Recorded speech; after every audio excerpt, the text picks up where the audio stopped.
morning, guys. Okay, let's get started. Alright, so, is Becky Lynch oversaturated? Are, are people just being, like, a little too sensitive? I don't know. It's one of those things where I think that they don't have anybody else. I don't think Triple H has anybody else. So I have to make that point very, very clear before I go all the way, like, totally off. It's kind of an unfortunate thing about I think every women's division in every single company.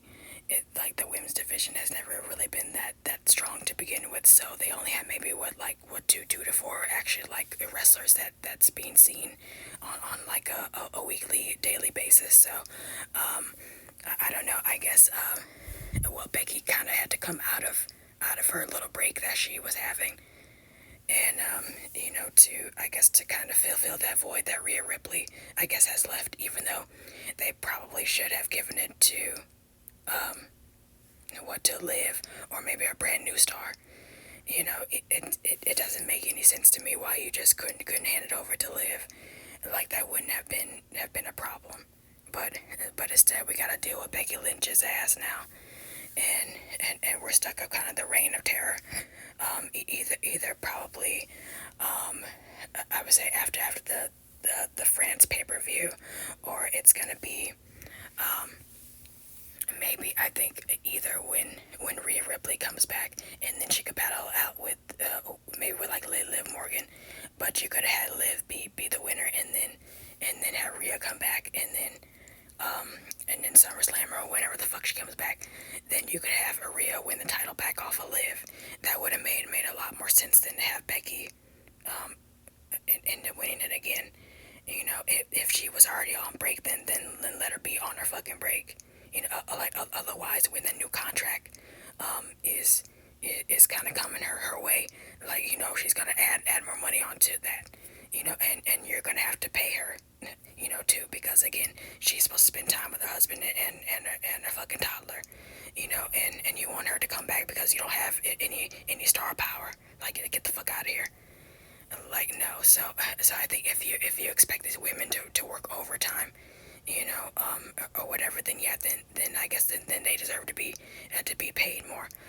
So allegedly her contract ends like later on, I guess this year, or like almost like late spring or early summer of this year or something. I don't remember. But yeah, but I think if you're taking her out of that break that she was supposed to have with their fucking family, well then yeah, I guess you do owe her more. Then you need to add that plus some tax with that if you have her coming back. So that's just my personal opinion. I don't know. Let me know in the comments section down below. But I just kind of think it's a bit weird that that you have somebody come back after they kind of already worked like a full shift, kind of like they kind of been working like non-stop, and then you want them to come back after only being off for like a fucking week. It just seems to be a bit on the selfish side of things with Triple H. So I do blame Triple H and the rest of the crew, for not booking other talent while Becky and Rhea are gone. That's the responsibility of kind of the kind of creative you kind of creatively bankrupt, is what people are kind of saying. So whenever you are creatively bankrupt, and you can't create brand new stars, that's not the talent's fault. That's that's kind of the executive's fault. It kind of starts at the top, is what I'm saying. So I don't think it's really any of like the wrestler's fault, but I am blaming Triple H for a change for this one. Even though I have praised Triple H, of course, in the past for what he's done for WWE ever since like his trash ass father-in-law Vince McMahon has left.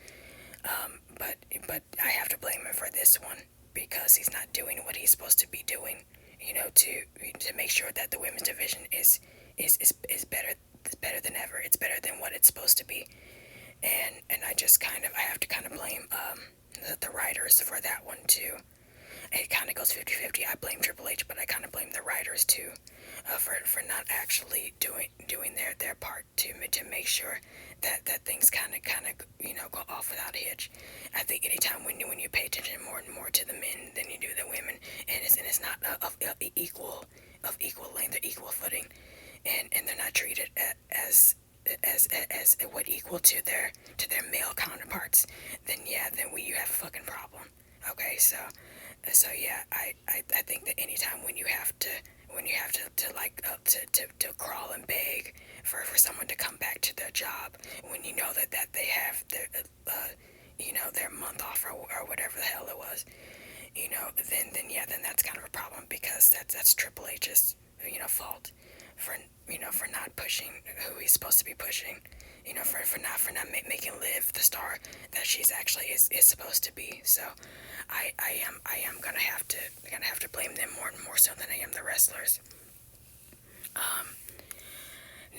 Now this is where I kind of blame Becky in the oversaturation, because she has all the power in the world to actually say no. I mean, because I'm starting to call her like Becky Flair, okay, like Becky Flair or some shit like that. But anyway, let me know what you guys think in the comment section down below. Okay, take care. Bye.